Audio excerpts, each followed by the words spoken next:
Hello once again, and welcome back to the HIN show. I'm Marcus Botzer.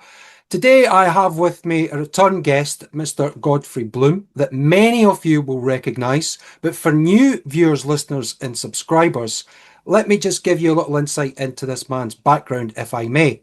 Godfrey is a published military historian. He has the RMA from Sandhurst Soviet Studies. He also is a member of the Royal College of Defence Studies.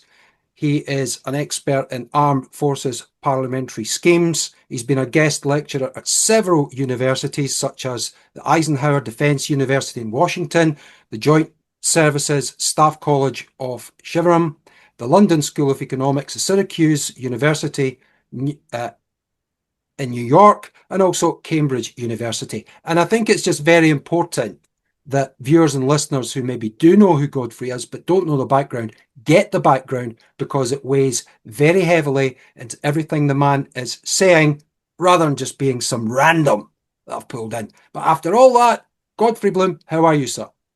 I'm very well, thank you so much, and it's a great pleasure to be on your show again. Always fantastic to see you, and you're very prolific. And that's a great thing, because you're someone that can speak with all the experience from the belly of the beast. But today we're going to be looking at a subject that fascinates us both. And this is the anti-Russian CIA MI6 propaganda that's going on, this Russophobia that we continually hear throughout the mainstream media in relation to, especially right now, the special operations that are going on between Ukraine and Russia. Can we just put that to you as an opening gambit, sir? Yes, it's interesting, this concept of Russophobia, which is only just being discussed a little bit more than it ever has been. And of course, it starts a lot longer ago than a lot of people might imagine. And I was just doing some more research on this, because I'm always writing articles or speaking at universities or something. Not that I do so much of that these days, or even military colleges. And the important thing to remember is, if you go back to the 1850s, for example, you will find Russophobia raising its head then in the 1850s. And of course, the great John Stuart Mill actually was castigating the government for increasing its defence spending on the basis that it was based on Russophobia and anti-Tsarist Russia, and it was a waste of money, etc., etc., etc. But of course, in those days, we had a strategic implication, because, as every schoolboy will know, we had the India, the Indian subcontinent was the supposed jewel in the crown of the British Empire. And of course, just the other side of Afghanistan, the Russians were there. It was, of course, as you will know, Mark, because I know you have a great interest in this kind of thing yourself, known as the Great Game. And the Great Game was the shenanigans that went on between the Tsarist Russia and the British Empire, looking for advantage in that particular theatre. So Russophobia has been with us for well over 150 years, which I find a fascinating thing. And I was listening to a lecture only this morning on why that should be, but that's a rabbit hole. At the moment, I don't think there's actually worth going down. Because it doesn't really take us anywhere. But we must understand that Russophobia is a very real thing, and has been a real thing for some time, for some years. And what we have now, of course, is the CIA, who is stirring a pot, as they also do. And it's not the Middle East, it's in the Ukraine, so on and so forth. What we have to remember is that the Russian Federation collapsed, and the Soviet Union collapsed and became the Russian Federation again. And instead of taking this opportunity of disbanding NATO, or at least freezing NATO, what we did was absolutely rather stupid. We started to expand NATO eastwards. You couldn't think of a more stupid thing to do. And the Russians were saying, the Russian diplomats were a completely different set of people from the Soviet Union diplomats, saying, why are you doing this? This is an opportunity for peace, long-term strategic peace. And the Russian Federation wanted to be part of Europe. That's what they wanted to do. And that made sense. It made sense for everybody. And of course, this artificial hostility between now Europe Mm. and the Russian Federation has broken the German economy. It's broken the German Oh economy, and of God. course, the German economy was the linchpin and engine room of the European Union, and it's all gone down the lavatory because of the Sowell's thing, as it was in the days of John Stuart Mill. We are dealing with the military complex, the military geopolitical military complex of which Eisenhower warned us in 1960 in his departing speech. We know about this. We know it's all about money, as all wars are. It's about banking. It's about money. It's about propaganda. And we're having to listen to this nonsense in our press and our state media broadcasts, which is all funded and put forward by CIA, MI6, which is institutionally Russophobic, to nobody's benefit but those bankers or arms manufacturers of whom we hear so much. But this is just crazy. And we're seeing, and here I blame people like supposed independent tough guys like Andrew Neil, who read out CIA press releases as though they're holy writ, holy fact. So your real problem is the CIA and MI6, and in the Middle East it's Mossad. They are your problems. Ordinary people, folks like you and me, in the pub or in a French pub, or if they had pubs, this kind of thing. This is the problem. Ordinary folk don't want war. I don't want war. They've just laid off in Germany something like Volkswagen have laid off something like, I think it is 100,000 workers. And that's all can be traced back to this fake argument with the Russian Federation. Ordinary people are suffering. And we've got some really, really loud warmongers who are sponsored by MI6, who are calling for increased defense spending in this country because we're under threat from the Russian Federation. It's absolute bullshit, and it needs to be exposed. Oh, absolutely. And the last time we actually heard from President Putin was an interview he gave a couple of years ago with Tucker Carlson, who is a journalist of the highest repute, at one point the most viewed journalist of all time. Whereas during that interview, Godfrey, President Putin put it to Tucker that he had a conversation with Bill Clinton, who was the American president at the time, for Russia to join NATO and focus on Islamic extremism. Yeah, well, of course, there's all these stories, which some of which are apocryphal, I think, and some of which probably aren't. But if you think, see, Putin is a chess player. He's a very high standard chess player. He's multilingual, and he's a trained economist. He sits down. I'm not a Putin stooge, incidentally. If people saying, "Oh, you're a Putin stooge," he pays you. No, he doesn't. No, he doesn't. I'm a trained strategist. I specialize in strategy at the Royal College of Defence Studies. I actually know about this. All right. Sure. I know about this. Now, you may not agree with me. For goodness sake, don't think I'm some kind of stooge or some sort of gobshite in the golf club. I know exactly what I'm talking about because I've been studying this for decades and decades. So here we have a problem that we're missing opportunities. We've missed opportunities, and it's to our cost because war never wins. And you could go right back to 1914, where ironically, Tsarist Russia was our ally. You can go back to, they didn't come in the war, the 1939 war, they didn't come until gone 1940, when Nazi Germany invaded the Soviet Union. And they became a strategic ally of ours. So the point is that if you look at history, if you make the effort to look at history, and of course people don't, people read the Daily Express. I mean, I meet people in my pub who think they are my equal because they've read this morning's Daily Express. Very frustrating. If people just drilled down and did some history, they'd find out exactly how these things work and could work and should work, but they don't because people have got too much skin in the game if they're working for arms manufacturers or whatever else goes with warfare, which is normally banks, which always fund both sides, of course, as we know from the Rothschilds. Absolutely. And just to put back what you're saying, the Eurozone is collectively broke. In the last quarter, 2026, the GDP was in recession. It was minus 0.2, whereas the Russians, it's roughly about 2%. They have no money whatsoever. They're totally broke. They don't make anything. The borders are open. They have mass immigration. The Islamification of the Europe is happening.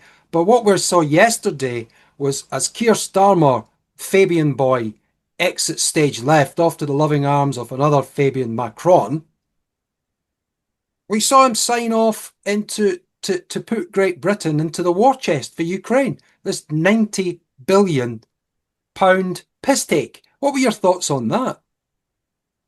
Well, again, of course, those who actually can be bothered to actually look at the very recent modern history of the Ukraine will know that in 2014, a government was elected in a democratic election, was elected, which was relatively pro-Russian Federation in as far as strategic or the economic views were concerned, and that made sense for them. That was a democratic election. Which was actually overturned then by the CIA, yet another CIA-inspired regime change. A few years later, they had a stooge, of course, with Zelensky in 2017, I think it was. He came about on the back of the CIA, and that was the proxy war that the CIA wanted, America wanted, the arms manufacturers and banks wanted, because they thought that would all be jolly good for everybody. And that's how it happened. It was not the wish of most Ukrainian people. Now, here's an interesting thing. In 2022, there was a peace offer on the table, which was negotiated in Istanbul, and it had everybody, it was initiated by everybody, it was on the table.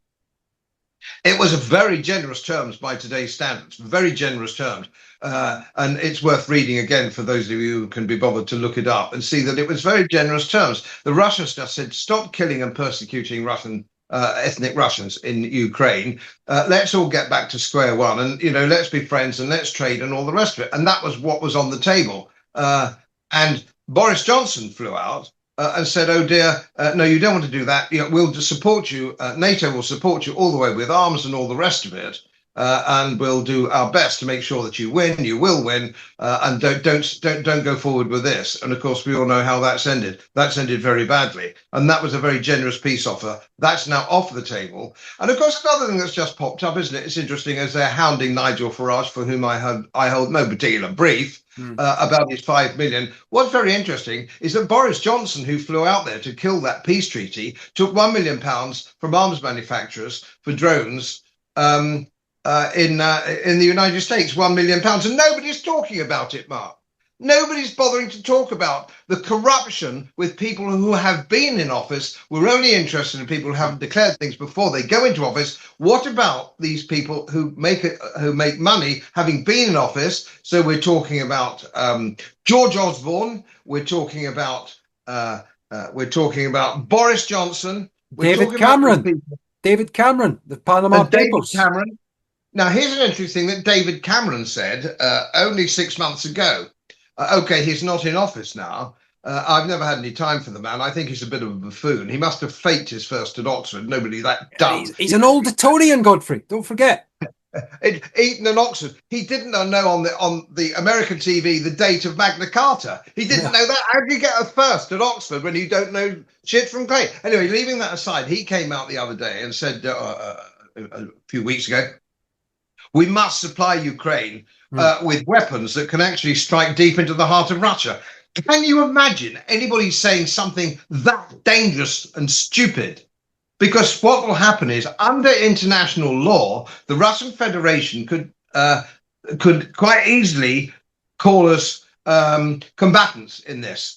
We've got, and we've got special forces out there. We give them Storm Shadow missiles. We give them military intelligence, satellite intelligence. We give all these things to the Ukraine. They could argue, and I think they will. Come on to that in a minute. I think they will. We are dealing with a situation when sooner or later, the opposition in the Kremlin, from people who are hardliners behind Putin, who incidentally is not a hardliner. Sure. There are people in the Kremlin who say this has gone long enough. We're fed up with all these NATO countries like Lithuania, all these chihuahuas in the Baltic, letting Ukrainian drones through their territory, through their airspace, so on and so forth, and arms manufactured in America and Britain, who are supplying this and extending the war. And we wanted peace, and it was the West that tore it up. Sooner or later, the back people, the people in the Kremlin who are not supporters of Putin's geopolitical strategy, will win through. And the only way he can get out of that the only way he can put them back into the basket, as it were, he will have to target those arms manufacturers and various other things, and he will have to strike them. And they now have very highly sophisticated Oreshnik missiles, which can travel at super speed, which nobody can do anything about at all. And he can take, for example, we've got arms manufacturers in this country in various places. He could easily just press the button. It's razor sharp, these things, and say, stop it. And there's nothing we can do. There's no defense against these Oreshnik missiles. And the trouble is that people are squawking all the time, and that you get people like Tugendhat and all the other sort of people who had a bit of military experience at platoon level. You know, they were platoon commanders. They weren't graduates of the Royal College of Defence Studies or anything like it. You know, they commanded a platoon, they got pissed in the mess, and that's about it. Or in aid of the foreign power. They're not strategists. These people still don't really understand, even they don't really understand just how unprepared for any form of war with a land power that we can be, or now an air power if you include the Oreshnik missiles. The whole thing is so dangerous and frightening, it's unbelievable. And any historian will just look back at 1914 and go, this is exactly how we got into the shit in 1914, and nobody could stop it. It ran away with us. And if we're not careful, we'll find ourselves in the same situation. And America will not come in. No. America will say, you could beat the bollocks out of Europe. Sure. We will not come in. We've got no missiles left. We've got nothing left. And we are an air power and a sea power. We're not a land power either, incidentally. And this is how it will all. And everybody in the future will look back, maybe in 10, 15, 20, if it does kick off like this, they will look back and say, how did they let that happen? In the same way we look back at 1914 and go and say, how the hell did that happen? Well, it's a very, very bleak proposition, but it's realistic. No one can argue against that. And when people will be saying, well, what is the end goal? The NATO, the EU empire building, they tore up the Minsk Agreement 2014. You talk about the disinformation from the CIA, from MI6, from, you've mentioned the Israeli counterintelligence and secret service, Mossad. They're a big player in this, the industrial complex. People will say, listen to the experts like Godfrey, because Russians will never submit. They will never give in. If the EU think that they can conquer Russia, I mean, they really need to go down and be in a padded room in a straitjacket. And I'm not pro-Russia or pro-Putin. I'm pro-peace, like yourself. I want to see this madness end. But where is the end game for these psychopaths who want to go head-to-head with Russia other than some sort of nuclear conflict? It's amazing. I don't understand anybody other than the banks and the arms manufacturers who get a win out of this. And of course, at the I wasn't at the staff college but I can give you a quotation from Field Marshal Montgomery, who was leaving the room after giving a lecture in Camberley at the staff college, and somebody asked her one last question. He said, "Yes, can you give us a one-liner, Field Marshal, a one-liner?" Yeah. Just to sort of set us straight before we all depart. And his one-liner was, yes, never march on Moscow. That was his quote. It's in the Oxford Book of Quotations. And that's what he said. And that's what we have people who are trying to prod us into doing. And just to sort of look at the situation, Napoleon made the mistake of invading Tsarist Russia. And so did the Germans in 1941. All these things, it's always ended very badly. And so consequently, we should be looking at history. But of course, we've also got a press, similarly to 1914, the press were in favor of war. The Northcliffe press were in favor of war. And so all the newspapers were, it'll be over by Christmas. Let's beat the Hun. Let's do this, and the other. The press, in the same way that all the press today are anti-Russian Federation, because there's too many fingers in the pie. There's too many people making a buck here and there unseen. And of course, what we also have now is no independent editorials. There are no independent editorials. We are in a terrible situation where we don't really have what I would call a free press. So consequently, nobody is, for example, in the old days of the lead of the Daily Telegraph, we'd have Claire Hollingworth and John Keegan, who were real experts. And John Keegan was a lecturer at my old alma mater. And these people written books, and they really know what they're big, thick books and stuff. They really knew what they were doing in detail about things, and they were very, very, very good. We don't have people like that now. We don't have people like that. So your leader writers are written in a very shallow political way by their masters in the CIA and their masters in MI6. So nobody's actually coming on either television or writing editorials in newspapers to say, where are we going with this? This is actually now getting extremely dangerous.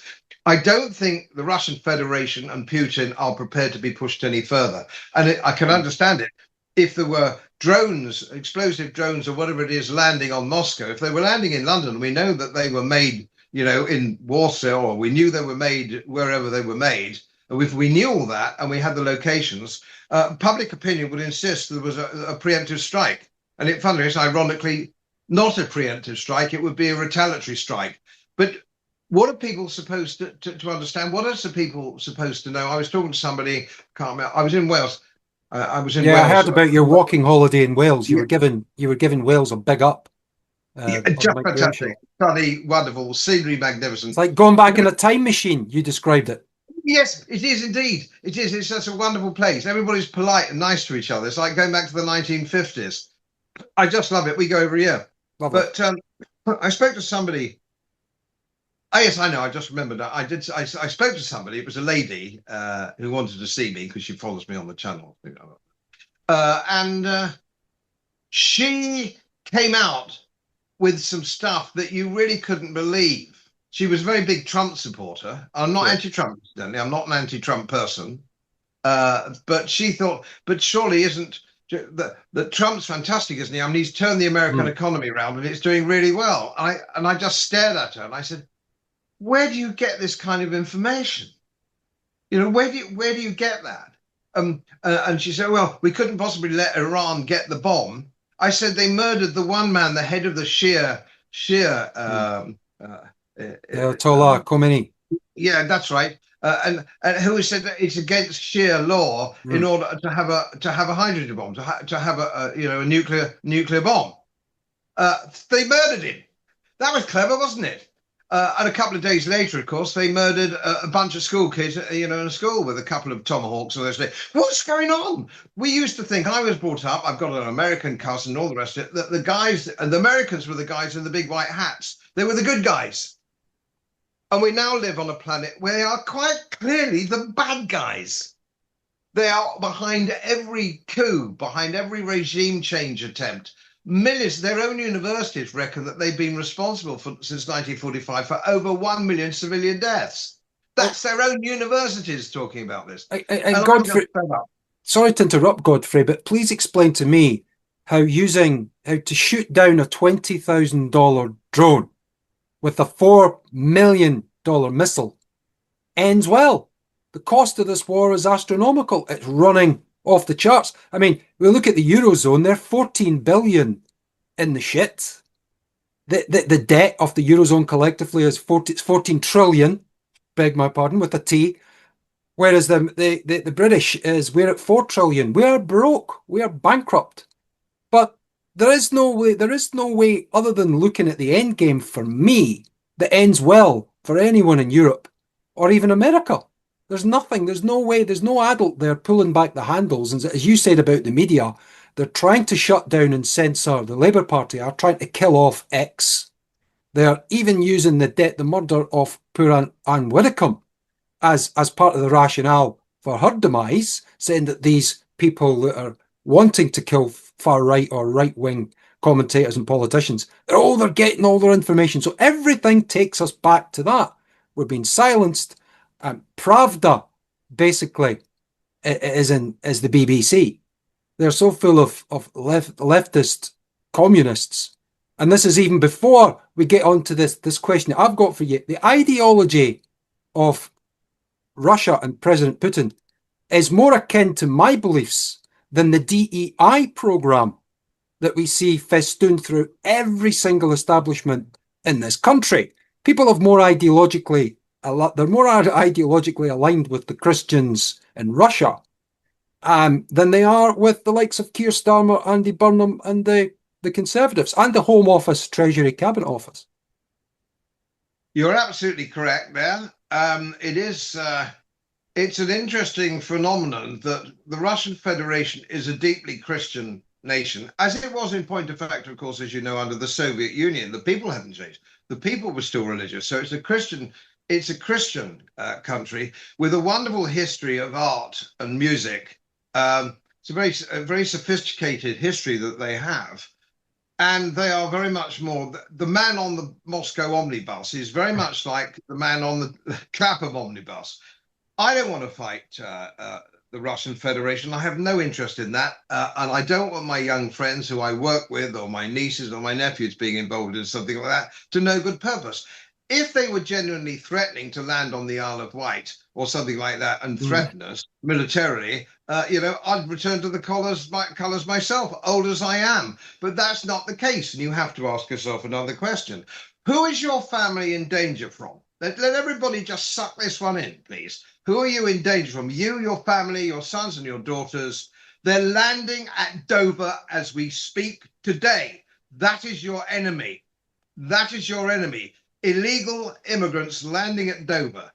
That is your problem. Not the Russians. I bet hardly anybody here watching this program knows any Russians. I mean, I know a few, and I've got some Russian friends. I've got some Ukrainian friends as well, incidentally. But I mean, this is just crazy. And of course, in America, where the standard of electoral intelligence is one of the lowest in the world, outside Africa, it's so low. And I've been to 35 American states. I've been there on business. I've been there on politics, and I know as well as anybody can know the United States, because it's so vast, that your Kansas farmer, or your Pittsburgh engineer, or whatever it happens to be, has no interest in foreign affairs at all. 2/3 of Americans don't have a foreign passport. They're not interested. And until Americans come back in body bags, they don't care about Ukrainians dying. And since Boris Johnson pulled the plug, it's estimated 1 million young Ukrainians have died. And he sleeps tight at night. He sleeps at night, no conscience, which is the mark of a sociopath. And the problem is that we have these people who are in office who are all sociopaths. Not one, I saw a program just the other day, he was actually in the Ukraine again, report from the front line, and Boris Johnson's on the TV camera. Yeah. You would thought a decent man would have gone into the study, taken out the wartime souvenir and shot himself. That's what a good, bottle of whiskey in one hand and the revolver in the other. He should shoot himself. He's a seriously bad man. But the reason is he's not bad in traditional sense. He's bad because he's emotionally unstable. As was Starmer. And I've just done an article that's gone out today, if I may plug it, with Going Postal. Yeah. But Starmer's speech, resignation speech, this is the country I love. No, it's the country you hate. And your whole front bench hates this country because you're somehow psychologically disturbed. It's self-hate which you're laying on the people of this country. This is why you're doing all these things, because you are emotionally unstable. Yeah. And this is the problem. And this is why Starmer had to go, but he still doesn't get it. And of course, we've got another guy who thinks exactly the same way. He's slightly less dislikable than Starmer. And he'll have a honeymoon lasting a few months, which will soon go away. Well, isn't it? All of that is true. And isn't it funny how one of the major criticisms of Russia is that they are not a democracy? Whereas in this country, during the Conservative leadership campaign, you had a winner, Liz Truss, that I'm not particularly massive fan of, replaced by Rishi Sunak, where the voters and the members of the Conservative Party were an afterthought, thanks to the 1922 committee and that lot, Sir Graham Brady. They booted Liz Truss out, brought in their hatchet man, Rishi Sunak, made his money on COVID, made his money on Moderna that we've spoken about, on his shares, buggers off to the States. In the UK, you've got Keir Starmer gets booted out. Andy Burnham, one of his mates, steps down in Makerfield. Burnham's in. Burnham's now Prime Minister without any scrutiny whatsoever, and they say that the dictatorship's in Russia.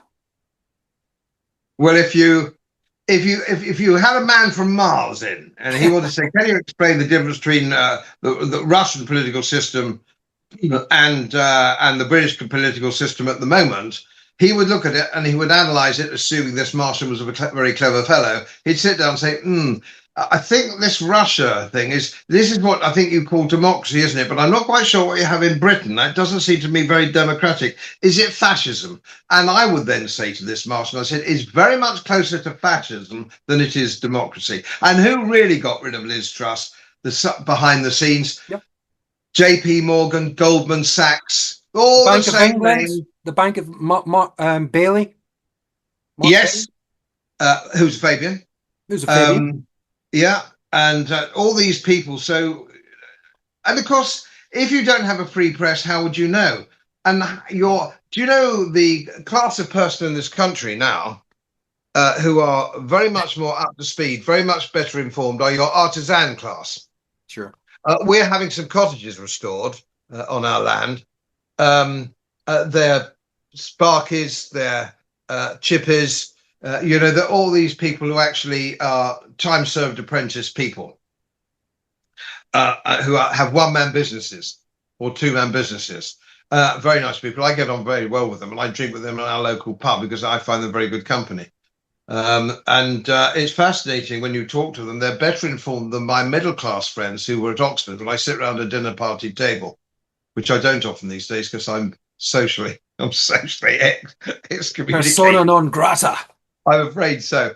Who, even if they read law or history at Oxford years ago, men of my age, my own age, are woefully ill-informed. Woefully ill-informed. They haven't a clue. I don't use this in any patronizing way, but I sometimes chat with our window cleaner that comes round, and he likes to stop for a yarn. It's East Yorkshire. We like a bit of a chat. He is far more informed than my Oxford friends around the dinner party table. Far more, because he's made an effort to inform himself. My friends who left Oxford, in 1969 or whenever they left Oxford, decided that's enough exams, that's enough knowledge. I'm never going to open another book again. I don't want any more knowledge. I've been cramming knowledge into my head since I was 8 years old. I'm not interested in any more knowledge. I'm going to seal off. Most of them sealed off their knowledge when they were 23 or 24. They're not open to any new thought, different thought at all. And they're not getting it from the press. Sometimes I even get told that the Spectator's a good read, because it's more objective and more.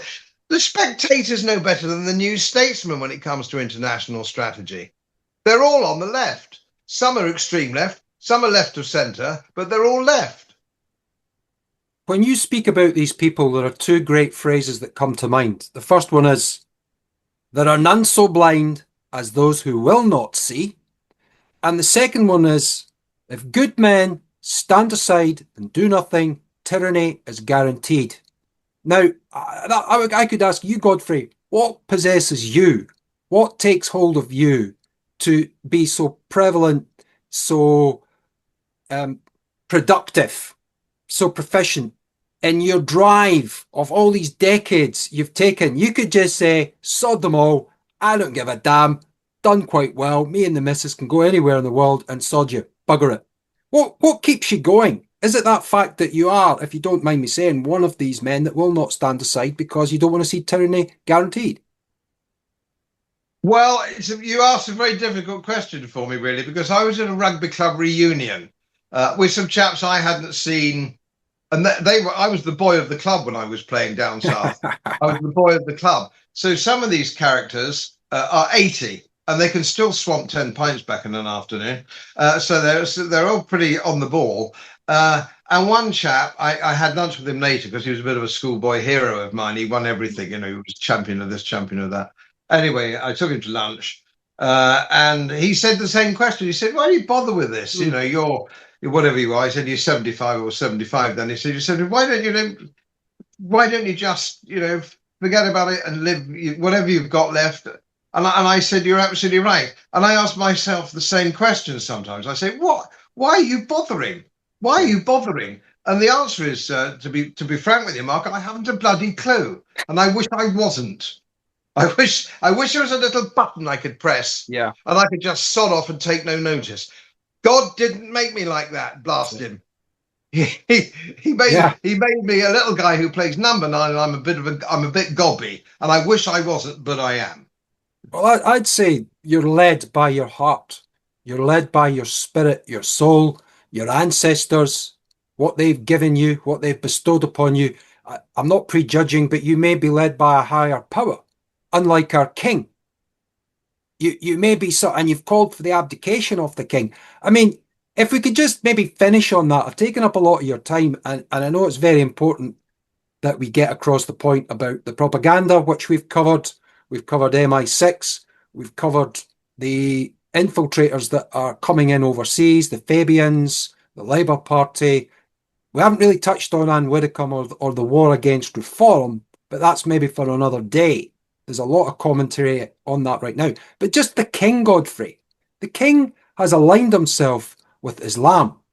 You have very high profile guests on your show that cut from, I think you have Queen Elizabeth's chaplain comes on your show regularly, and the bishop from Wales, his name just escaped, Bishop.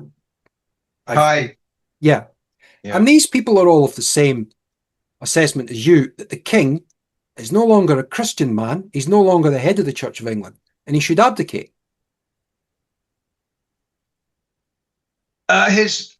There's 2 points, main points in there. First of all, he's only just got through his coronation and took the coronation oath that he would be defender of the faith, which is quite speculative because we've seen his writings and comments and so on and so forth for some time.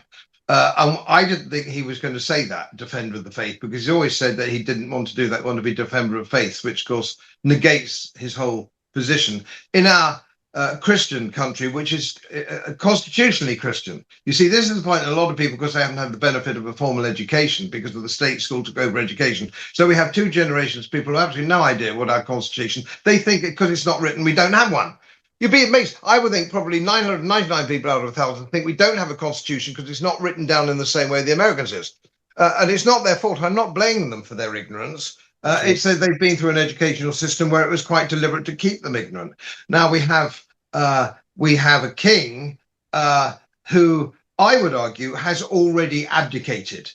He hasn't formally abdicated, but as soon as he will not step up and defend the Christian faith, as he is obliged to do by oath and constitutionally, he has by abstaining from that, abdicated himself. And I think that is the problem. And when Bishop Kai Dua, who's the Welsh bishop, and who I just gave him lunch the other day, actually down in Wales when I was in Pembrokeshire, he wrote and didn't get a satisfactory answer. He didn't get an answer from the king. He got the answer from a lackey at the palace. And it could have been written by Sir Humphrey Appleby. It was written by Sir Humphrey Appleby. It was about 3 paragraphs of nothing. And I think his son is an agnostic at best. And there's nothing wrong with being an agnostic. I'm not criticizing agnostics, but you cannot fulfill the role of King of England, the king and leader of the Commonwealth. If you are an agnostic, you must go. You must go. And if it has to be a Windsor, which I'm against really, because they're parvenus, the Windsors, they just turned up. You want to see the Plantagenets return. Well, I want the Stuarts. I don't know like your lot, but certainly we have an interesting situation with what we've got at the moment. Basically, they're North German middle class parvenus, as far as I'm concerned. The whole man jack of them, I'd get shot at them. And I know I've got a friend of mine who's the Duke of Oldenburg. I don't see much of him now, but we used to be drinking mates when I was in Brussels. And Princess and some of the rest of the family. But they're direct descendants of Queen Victoria. Direct descendants of Queen Victoria. And I said to who's actually a very interesting character. But he said, we could find in our family a direct descendant who would have a claim to the throne. Right. And I think we need a constitutional expert to actually find out, let's line up the people who could be king or could be queen and find out where they are and interview them. Let me interview them. I'll interview them. I'll volunteer to interview them because I'll soon expose if they're fake, Well, if they're shysters and fakes, like the chap we've got on the throne at the moment, I would expose them. So let's have some of that. Let's change. I'm a monarchist, of course, Mark. of I'm course, as am I. do we As am want? Do I. we want some of the people that run republics? No, Yeah, thanks. What we want is a proper king absolutely. of the United Kingdom who believes in what everybody or most of us believe in. And of course, the other thing is, I know that we don't go to church as much as we used to. Well, that's more the Sure. fault of the church. It's Yeah. not the fault of us. When you've got idiot agnostic archbishops and bishops. I mean, up here in York Minster, we got a bloody idiot. Hmm. And I'm a guide at York Well, Minster. Marxist. He's most likely Marxist, Godfrey. Stephen Cotterill, you know. I Yeah. mean, where's he? Would he go to the stake? Would he burn at the stake for his faith? Well, I like Cowboy. what you say. Just to finish up, we've squeezed as much as we can out you. We could talk for hours, weeks, months, years, but we don't have that time, unfortunately. I like what you said on our friend Mike Graham's show, whereas you would actually like to be in charge of a re-education camp for the entire police force. You would be in charge. You would beast them until you'd squeezed the DEI juice out of them. Because I put it to you, Godfrey, we don't have a police force in this country anymore. We have DEI detectives. I would have a big retraining camp somewhere on the Yorkshire Moors, and they would all parade at 6:30 in the morning. They'd be on a restricted diet. They would all shave. They would all shave, or they could apply to grow a full set. You know, like the Tsar of all the Russias or James Robertson Justice. If they could do a proper beard, but they're Like my not. They beard, don't have yeah, to shave. They regal. can't be asked for 4 weeks. That's the difference. They have to sort out their uniform, polish their buttons, polish their shoes, and explain. They get lectures on P-light policing, or what they're there for, what they're supposed to do. And I would retrain them all. And anybody who didn't get it and pass a modest exam at the end, modest exam, I'm not a big one for exams, a modest exam, I'd throw them out. I'd throw out, I'd reallocate or something the little girls who are, 5'2", 5'3", when they're trying to deal with the people with no respect. We have these illegal immigrants who have no respect for women. That's part of their culture. They don't respect women. That's why that guy at Manchester Airport punched a woman in the face. I could no more punch a woman in the face and fly to the moon. Yeah. Every fibre of my being is against violence towards women. And of course, then you've got the problem on the other side, poor lassie. She burst into tears and fell to pieces. Well, Sure. She's a girl, for God's sake, isn't she? I tell you what, a few years ago, if he'd tried that with me, it'd have come unstuck. I'd wager he'd still come unstuck today. And that's why a lot of people are getting fit, getting strong, regardless of their age.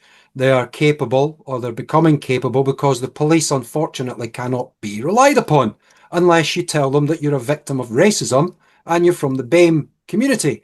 But look, it's a rabbit hole that we could go down.